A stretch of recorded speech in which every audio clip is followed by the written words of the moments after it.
Ini Mbak Tatin sing dinteni para. Sini ki. Nggih. Mangga. Kinudang-kudang tansah bisa lelati. Arep parasa pujiku. Dadi pae.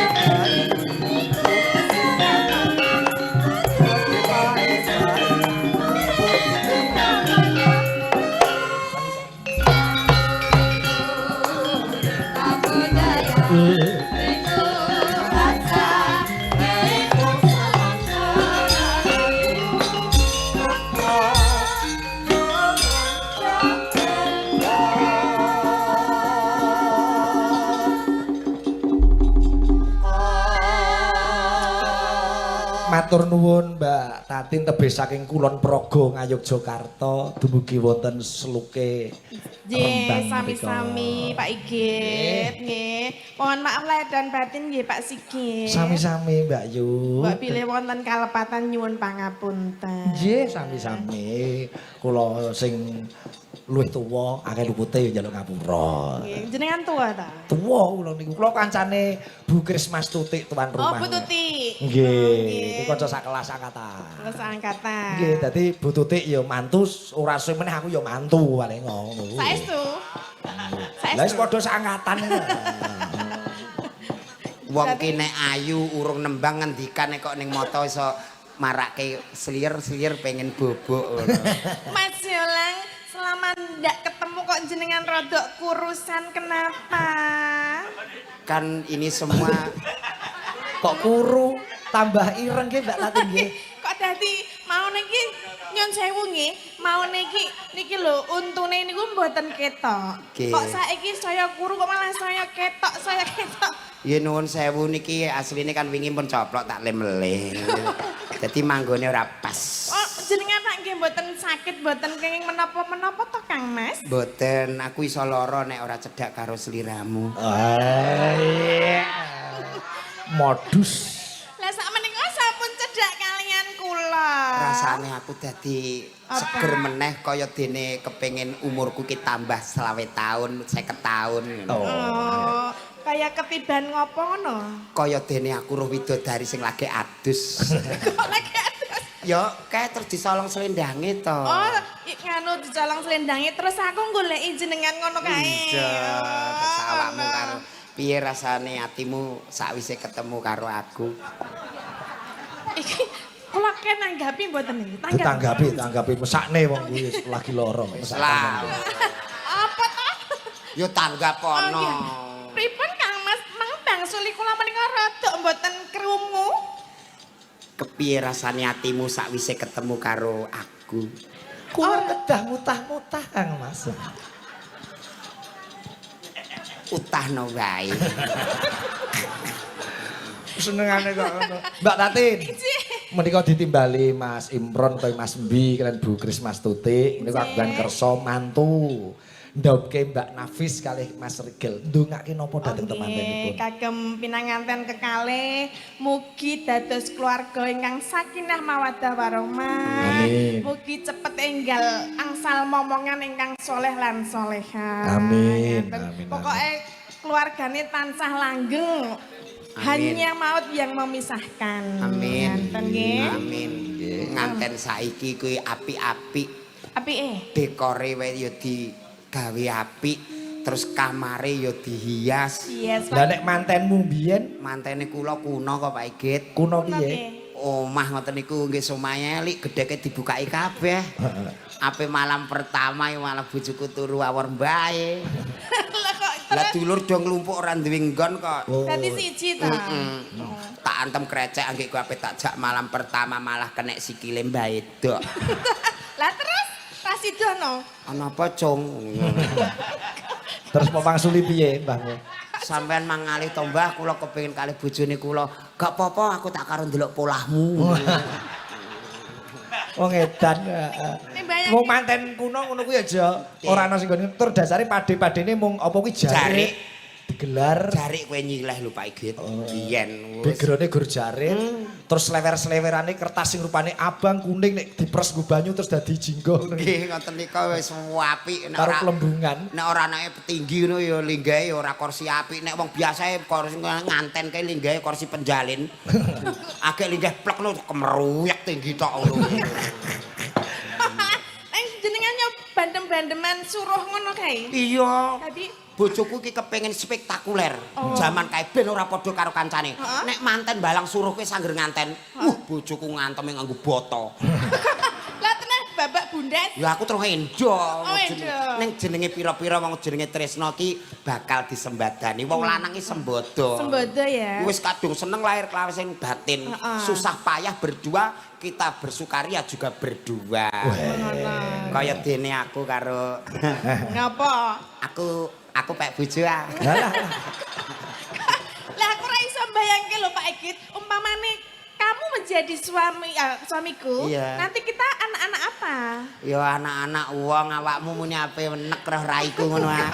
Lah ya udah ya umpamane malam pertama kita mau bagaimana kan aku yo mosok aku mau malam pertama sama kamu rak yo le mbayangke wajahmu saja aku pengen Gila. Alah wong rai elek karo ganteng nek dadi bojone sing dienggo yo gak raine adek. Ya bener tuh raine tapi kan cinta itu datang dari mata dulu, saling melihat, oh iki wonge bagus, wonge iki ayu lagi nang ati. Dari mata ngono. turun ke hati. Alah gayamu urung ngerti aku Dek. Aku lho lek elek lah lu bagus dari mata ke hati ndek duit. Wong elek kaya aku ngene iki yo ulung rejekeni. Ngerjekeni piye? Jajal upama dirimu wis ayu untuk bojo elek. Lho ngene iki kudu bersyukur. Awakmu bendina tanggapan aku mbok gletakno ning omah ora ono sing WA.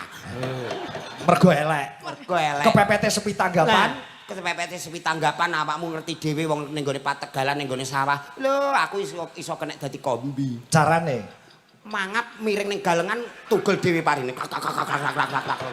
Nyirit berarti nggih Pak Egit. ngirit. Lah seroh to. Wis ah. Kok sik ta? Nek opane kok ya dadi bojoku tenan ki rak ya iki kepiye ngono lho. Nek jenengan gelem tenan ya berarti mripate pedhot. Lah ya mulane kuwi lah ya aku harus berpikir dulu. Kok ya jenengan sesuk aja jangan sakit lagi ya. Digemukkan lagi biar tidak seperti ini. Aku sakit iku salahku dhewe, Mbak. Kenapa? Aku dikandani dokter ngene. Piye? Perbanyak minum susu ya muni ngono. Terus? Lah aku malah melanggar. Melanggare. Aku dikei susu malah tak nggo dolanan. Ora tak ombe. Maksudnya piye ta? Adae kalenge sing dolanan maksude iki lho. Wong kon ngombe kok doktere muni ngene. Jenengane ku ndablek wong kon ngombe malah dienggo dolanan muni ngono. Wah aku yo mbuh lho. Masa ya ora ngombe sithik-sithik ta? Ya terus sidane tak ombe sithik. Wong ngancen bolongane nganggo paku. Nah, piye wis? Piye? Aku Piye? situ Mbak Pek. Coba sing mesra digandrung Mas Julang karo Mbak Tatin. Oh, kanca-kancane Mas Bi komplit ramu. Oh, Mas Galing bareng yo eneng jebule. Oh, makasih Mas. Blereng kok kene ora pati ketok. Nuwun sewu. Makasih. Oh, Mas Galing kae putrane Bu Sri iki cilikane anakku sing barep cilikane Awang iki bijete ning gone Mas Galing terus. Nggih. Oh. Mungkin do mriku. Arep ngapa? Arep ngopo? Pijet. Pijet. Wis mapan ono Kasuwargan Jati kok Bu Sri. Ya wis gak sidorun. Nusulon arep pijet ning ngono. Nusul lah isuk mben to Pak iki. Iya. Eman-eman ngene iki kok sing nganggo sapa? Apa sih? Iki mau gandrung. Digandrung Mbak Tatin digandrung. Yo enenge iki ditentekke iki. Lah nggih ora ono liyane to, Pak? Ora. Saurunge gandrung awakku, sliramu atine ben tatak Apa? maca kulhu ya.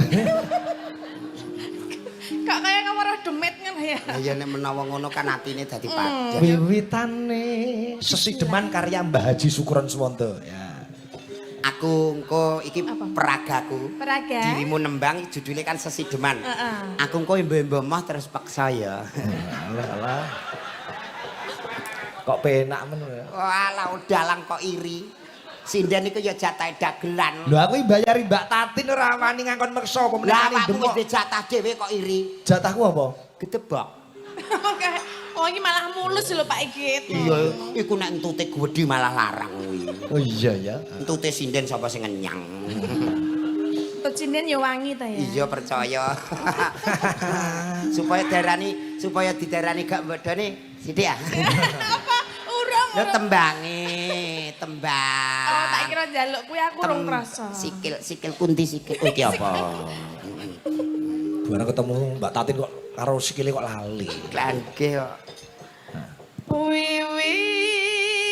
Wiwitane. Cedaki Mbak. Iki ngundange sinten? Kanggo Mas apa Kang? Joko Tarub. Walah lah. Joko sapa? Joko Tarub. Alah. Awakmu iki nalika urung lahir iki aku wis kondang lho. Undang Joko Birut. Joko Tarub to Pak Igit kaya dening Nawang Wulan karo Joko Tarub. Ngono iya. Aku mbiyen nom-nom aku sing dadi Power Rangers iku ya aku. Power Rangers ning Bangjo kuwi ora. Oh. Ning Rembang saiki wis Power Rangers, Spiderman. Ngono kuwi. Anakku terus muni, iki negarane Rembang wis tentrem Pak ketara Power Rangers wis ora ana musuhe. Ning Bangjo. Sawung galeng nek guyu. Mas Galeng kok sawung galeng. Lah ya aku ning Bangjo ya blas anggere diliwati ora tau ngekeki lho padahal. Kostummu apa? Kula nggih nganggo Power Rangers Sing biru apa sing kuning? sing biru. Oh iya lah, sing tak titeni ya.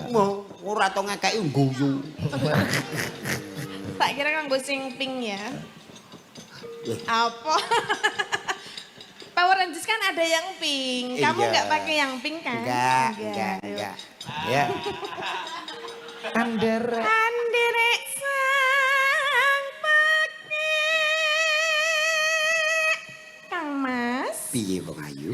Panjenengan mbok mirsani kula madhep mriki ngenten lho Kang Mas. Kula menika dandan nika sampun 3 jam. Pasoryanku mrono ki ora mergo kok aku sutik ningali sliramu ki ora. Ning batinku tetep ya. Batin kula tetep tenggene sampeyan ngenten iki. Nggih ta? Ayo. Arep ngopo? Arep melu demok. Ini lho nek Tak ketok batinku bijimu. karo batinmu wis dadi siji. Nggih, batinku karo Batin? anu Kok terus menggok mengguri tanganmu? anu Batinku karo batinmu wis dadi siji. Teroke Kang Mbak Tatin Mas. batinku. batinku Karo karo batinmu. Iya. Entah? ngene lho. Apa lah? Mbak ngene iki lho langsung cek. Pelek. Aku tak langsung celek ya engko tak imbe selawe. Wong edan. Kok selawe murah temen. Selawe yuta. Oh. Iya selawe. Gayane semugi ya. Apa kowe duwe duit kok arep meneh Mbak Tatin selawe yuta, duwe duit. Iki agek golek. Oh iya iya. Oh berarti malam hari ini selawe juta kamu? Oh, Karo ngemut di genset. Yo aku ki nek karo Mas Mbi ki ora hitung-hitungan sing penting berah ngono wae. Pria kakus. Mbak Tatin. Ora priya kakus, priya bagus. Nek karo dolang priya jumbleng. Pria Pria- bagus ta. Lah ngapunten nggih Kang. Ora Mas. apa-apa anjen raiku kaya kloset. Nggih, Pria bagus. Ming kaya. Dadi Ora kan apa-apa. saumpama panjenengan kloset sing Umpamane apa? aku dadi garwamu, aku gelem dadi sabun. Lah kok iso? Engko nek seliramu adus engko terus dikenek-kenekno. Kok rai, Terus? rai nang gulu, gulu nang Nang endi? dodo. Kowe terus muni piye, Ja? Begitu ning dodo Aku sabun. ya meneng ae wong sabun. Iya. Terus biasane weteng iki padaran iki disuwek-suwekno ngene diubeng-ubengno. Aku ya meneng ae ya sabun kok. Terus? Terus medun-medun ceblok nang kloset iku mau. Oh iya, bener. Terus disentor. Aku ya tetep meneng ae wong sabun ning kloset ya meneng ae. Kok iso meneng? Engko esuk rak rono dhewe to Pak Igit. Yo Ganti kowe aja sing nembang. Oh.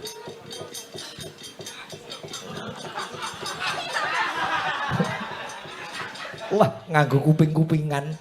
Kuwi bros apa kuping-kupingan? lho. Weh lah. Kenyok Hayu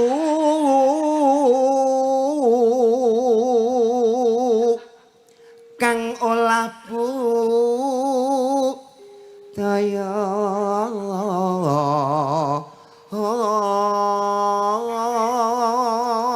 Upama Mbak Tatin dadi kembang kowe dadi apa aja?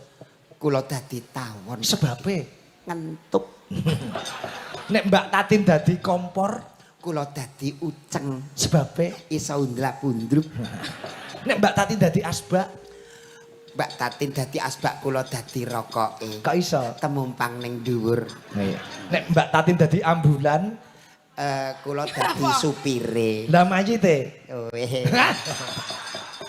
kok iso mlayu ning aku iki mau piye? Ngapa lho Kang Mas? Kedawan tresnaku marang sliramu ngantek tak rewahi kaya ngene. Kedawan sotang niku Tak dari kira Tresno. tak kira kedawan apa kok nganti kesandung apa sing marake kesandung ki Mas? Ndase muntir. Oh, ndas apa kok? Ndas pira?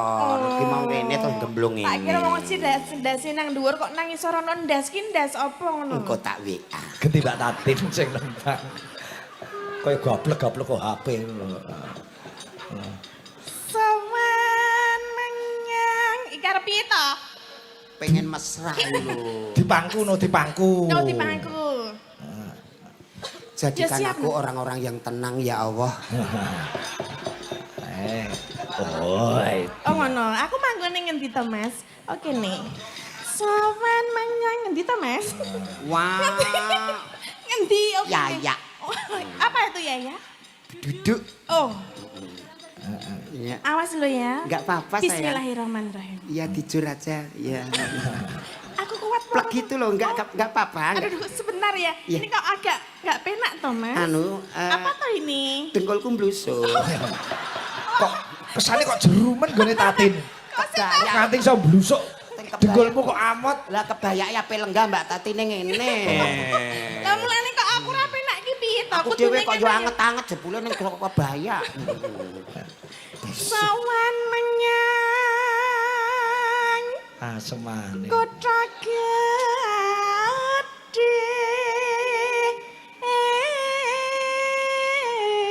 Sing bayar aku sing bangku jolang kalah. Mbak Pak Igit wong kene kalah rayu menang nasib kok. Pripun raosipun Kang Mas? Kaya dening aku ning nguri montor bok. Ngece. Maksudnya? Kowe ngenyek Mbak Tatin kok padake karo mobil MBG ngono piye kowe? Katresnanku ya ning jero kono. Ngendi? Ati. Ati iki dhuwur. Ya rene ati. Ati kok nang kono lho. Kapitayanku ya ning ati. Tresnaku sejati ya ning ati. Tenane to Kang Mas. Gombal. Iya. Saestu to Kang Mas. Tenan pengen ya. Ah. Walane wong lanang aja wedi mbek wong wedok. Sapa sing wedi karo wong wedok? Iki. Tenane, mosok wedi. Soale aku lah yo yo. Aku yo ora wedi karo wong wedok ki ora. Wong lanang iki ngajeni karo wong wedok mergo aku wis perkumpulan paguyuban Istiqomah, Ikatan Suami Takut Wong Omah. Wingi pas badan Pak Igit lho. Kene wong ayu. Terima salaman aku ora bojoku langsung ngene. Ayo ke njaluk ngapura mbek aku. Sikil takon nyucup takon ngemut jempolane. Ayo. Kok sia-sia karo bojo? Ngono ku delale bojoku kok emoh. Ya malah. Ya pinter berarti bojomu. Wah, aku nek ini during-uring bar bodo. Kok iso? Kon minggat Pak Igit. Lah kok iso ditundung bojomu kon minggat ki Wong sebab- lanang kudu percaya diri. Lah terus? Tundung minggat lah tetep moh. Lho, wong pancen kuwi tanahe bojomu, omahe bojomu kuwi ning kono igur nunut kok. Lah ya engko aku mosok turu ning Indomaret ya endi mau wonge. Gurimu. Nang kene. Oh, sakmene gedene kok ora ketok. Kaya dene gedene katresnanku. Kamu tuh gombal. Mama ndelok guyumu pe seneng tenan Dek. Bendera terus kayong Umpama bojoku ngene ngono ketoke kok. Ngapa? Ora ngarah. Maksudnya apa aku radong lho? Ora mungkin. Ora mungkin. Ora ngarah ini cara kono Yogyo ki Kulon Progo. ora mungkin. Nggak mungkin. Umpamane jenengan dadi bojoku mesti seraka berkatokan to. Tenan, aku kok kaya kerupuk Bandung wi. Kok iso kaya kerupuk Bandung? Kanginan terus dadi cilik. Alum-alum mati. Mati ora iso tentrem kok. Iki wis mulai alum lho, Jo. Kok senengane medeni kancane. Wong ndek ngitir selunga siji aku mau melu lho. Aja. Selendang kuning kang saking wukir.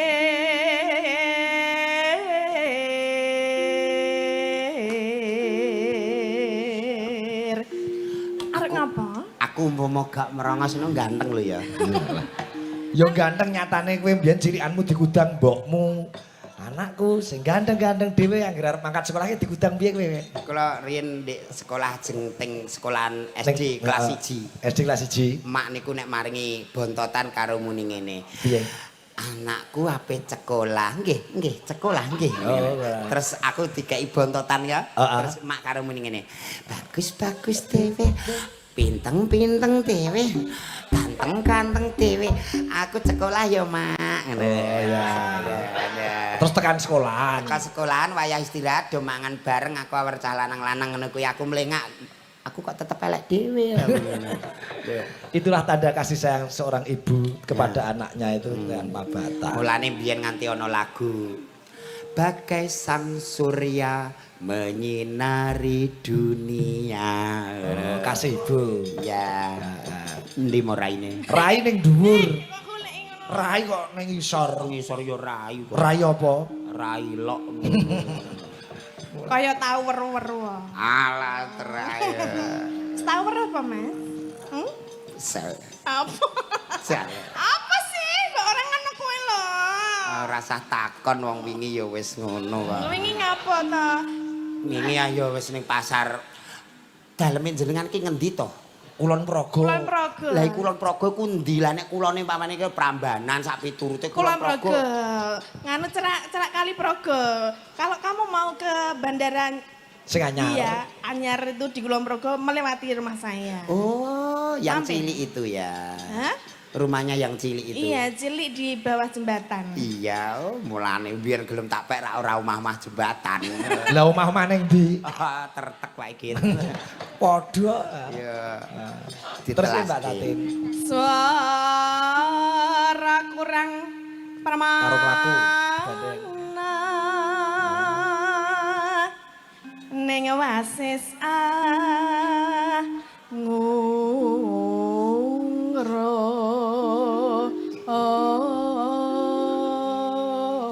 Badhe tindak pundi Mbak Tatin? Niki ajeng buak batang. Aja ngono. Lah napa? Niki badhe mbuak asu. Ngono. Oh, baleni berarti baleni. Jenengan iki Lah ya jane- batang asu. Lah iya. Kok ora ono sing petingan belas aku. Loh, panjenengan iki nek jenenge wong elek kuwi malah nganu lho, tekan sesuk iki mah awet lho. Konsisten. Konsisten saiki elek tekan sok tuwa ya tetep elek. Ning elek lah aja dicontohno karo asu. Ngerti ora carane mbleh asu? Piye carane? Dilebokke sak kepruk ndase lho.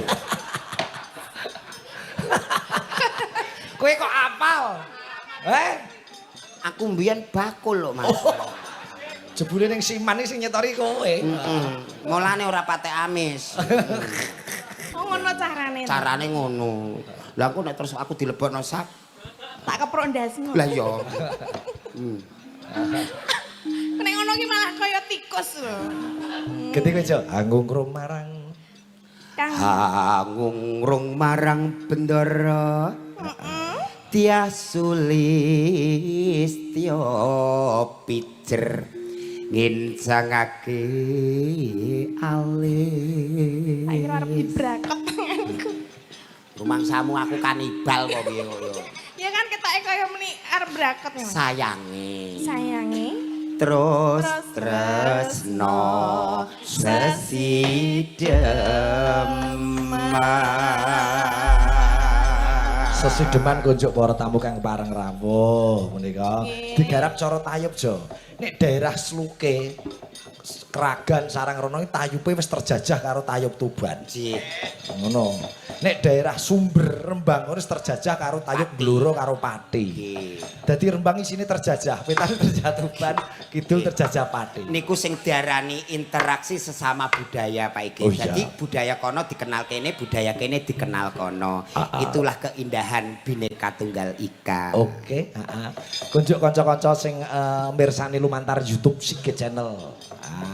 Jangan lupa di subscribe ya. Oh iya, di Subscribe. subscribe ya. Dek Tatin monggo. Iramane rada sesek sithik Mas Bari, ora kaya pas nek neng Tuban. Ya. Disesekno Mas Bari. Tung tung. Mama nem. Buka bunah. Ya.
batin kok tayub.